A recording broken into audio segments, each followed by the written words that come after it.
I'm reading this book right now. It is bananas. It's rodeo. There's multiple cowboys. It's spicy.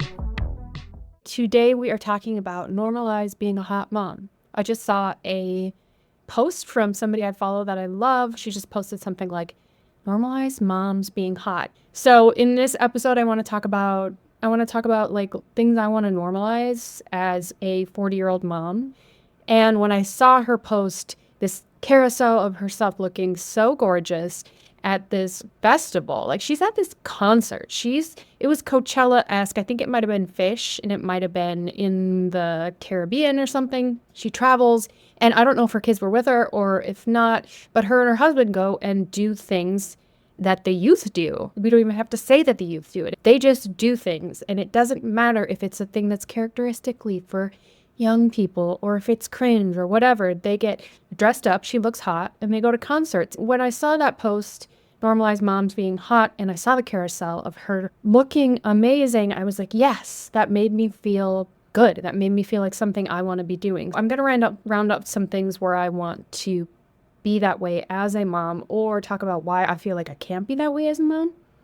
First of all, normalize moms being hot. I like this in terms of step into your era of you've had kids, and that sort of waiting to have kids, that phase where you're like, should I have kids? And I'm trying to have kids. I got to find the person to have kids with. It's so like tormented in a way, that whole phase leading up to the point of marriage and kids, or kids without marriage, whatever you decide. I found that to be tormented and fraught. My 20s and early 30s were full of emotional ups and downs. I have a complicated family, so I was still dealing with a lot of that. And then I found my wonderful husband, and we were enjoying our relationship, but I was in no rush, and I was also financially fragile. Are we relating to that term of being a little bit financially fragile? I went to a very expensive private college. That was not a good choice. I did not have great financial knowledge, financial education walking into my 20s. As an 18-year-old, as a matter of fact, I was just set off on my own with no education, and I just signed away my life and got student loans to the gods. But here I am. I'm no longer financially fragile. Boy, that was a lesson. Boy, was that a financial lesson, paying off those exorbitant student loans. But nonetheless, it really taught me a good work ethic. But point is, when you're in your 20s and your 30s, you're trying to find your person, you're trying to find your footing, you're trying to find your financial footing, you're trying to decide, do I even want kids? You're not hot. Maybe you are hot, but you don't feel hot. It's not your hot era. At least it wasn't for me. Although I know a lot of people who felt that their 20s were their hot era, and I had times of feeling hot, especially between 26 and 30. Hello, Outlook. Between the ages of 26 and 30, I really was, okay, this is my going out time. I was living life. I was feeling free. I was with my husband, but we were like a little bit of party rats. And so there was a bit of hotness, but I wasn't fully enjoying. It was a little bit performative hotness. But now that I'm 40, now that I have my girls, they're 4 years old, I'm arriving somewhere. I'm arriving at a new era of I am feeling confident in myself. Motherhood actually makes you feel hot in the sense that you are extremely capable. You know what you're capable of. You know what you can do. And you are settled in so many ways in your life, so you can actually be hot. You can embody hot. My body is feeling better because that gave me a laugh, because the torture of being a woman in your 20s and early 30s, trying to keep it together and then have kids and have twins. Oof, I'll never forget that moment. And we are body positive here. We are weight neutral. We are all the terms of we love our bodies in all shapes and sizes. But we go through ups and downs, and it's not all comfortable. It's not all comfortable. I certainly was not feeling great when I was pregnant with the twins. And inexplicably, my husband got even more good looking. He somehow dropped weight on his already very Greek godlike frame, and he somehow got even more muscular and more trim while I was growing twins. I was not sure why he did that and why he made that choice, but it's unforgivable that he looked better than ever, and I was rapidly gaining weight by the day to support twin lives growing inside of me. But nonetheless, I'll never forget that moment in the hospital room when I was being induced to have my girls, and the nurse said she needed to know my weight. to administer medicine, safety protocols. And I set a number that I did not know that my body could weigh that number. And again, we don't shame. I needed to weigh that much. But you know what I'm saying? Women's bodies go through a lot, and we get bigger and we get smaller. And I'm in an era where I not only, it's not the size of me, but it's the journey of me, the journey of this body. And it just, I feel really as hot as I have ever been, not because of the aesthetic reasons or the weight reasons, though I'm feeling great. I'm finally at a place where I've had time to work out. I've had time to eat in a way that is not meant to sustain a twin pregnancy. It's not that you just gain weight, it's that you start eating in a way that you're never eating before, and then you have to just stop eating that way. It took a minute for me to come back to earth after that. So what I'm trying to say is I'm feeling good in this era. It's mental, it's emotional, it's spiritual. Plus I have girls. I love that I can live in this world and be in a way, in my own body, in a way that honors myself as a woman, and I feel that it's teaching them something. Me feeling uninhibited to dance with them, and me feeling okay to just eat right alongside them and say, is your tummy hungry? Oh, you're not hungry anymore? It's great to listen to your body. And my girls know what that's, and I'm showing them body positivity and body love and understanding how to be in our bodies. Like, what a world my girls get to grow up in. And I think me normalizing moms being hot is a really good lesson for them. Now, let's normalize a little bit of freshening up, a little bit of tuning up. You'll notice my makeup is done and I'm self-tanned within an inch of my life. Why, you might ask? No reason other than I just realized I feel so good when I have this self-tanner on. I went to Mexico for my 40th birthday and I thought to myself, wow, I feel so good. I wonder if it's because I'm on vacation. I wonder if it's because I have space for my kids. I wonder if it's because the food is great and the surroundings are serene. No, it was because I had self-tanner on. Everything is at least 25% better when you have a little bit of a glow. This is what I think.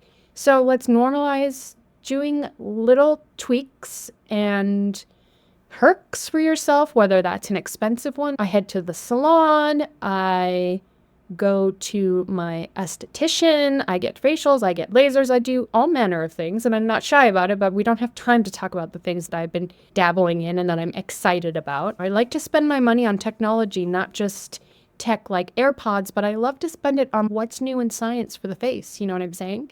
Let's normalize perking yourself up, freshening yourself up from the self-tan to the fake nails to the sheet mask to, we can go as expensive as we need. I've got a red light mask. That was a pretty penny, but I love it. It's very meditative.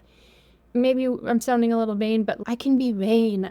The times when I was young and I could have spent a lot more time being self-involved, I really just wasted it. I'm thinking like, what did I do in my 20s when I didn't have kids? I had so much time to be so selfish and self-involved. Why wasn't I just painting my nails every single night, right? And I just wasn't.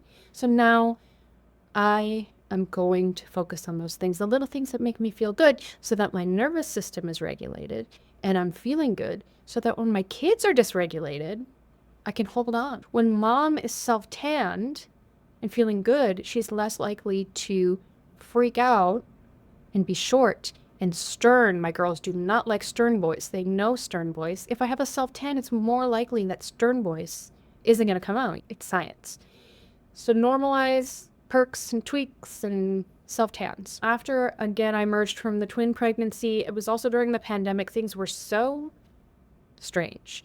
And I had the girls, my body started to resemble something that I recognized, and I was like, okay, let's get some new clothes going in here, throwing out the maternity wear. We all know what it feels like to get rid of the maternity clothes. And you're like, I'm done with that. I remember this one orange shirt that I had, this maternity orange shirt. It was giving pumpkin.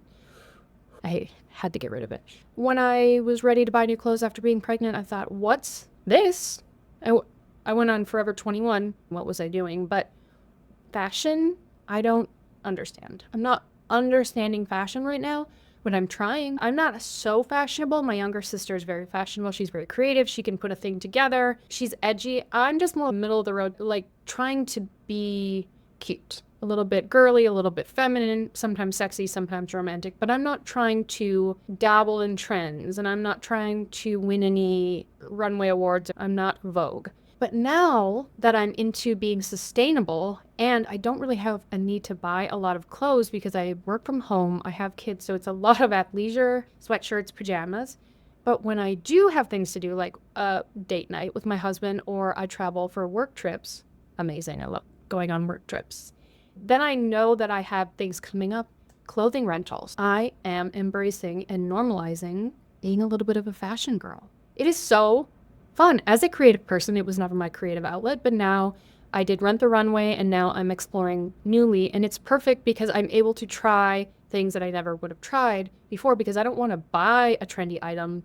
First of all, if it's too avant-garde, I'm never going to wear it again. What if a trend is too off the wall and it's quirky? When it's a rental, you try it and you think, oh, that's interesting. Didn't work for me, but that's fun. Most of the time, my rentals end up being really fun and I get to try a trend and I'm learning about myself in this new era, post kids, 40-year-old me being mother.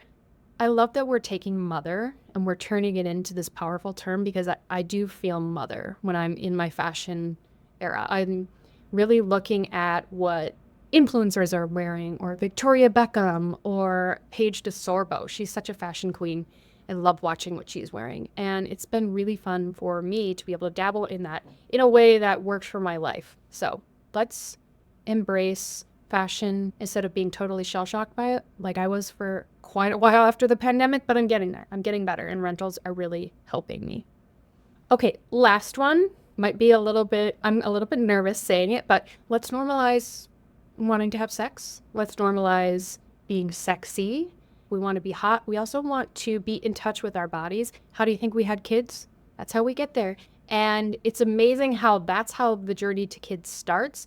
But then the feeling of feeling sexy, wanting intimacy with your partner, or just even feeling sexual whatsoever. It's amazing how it starts with sex, but then you get so far from it, you wonder if you'll ever feel that way again. I remember after I had the girls, I just felt like mom through, and not like mother, but I felt like a mom. The idea of ever having sex again was so foreign to me.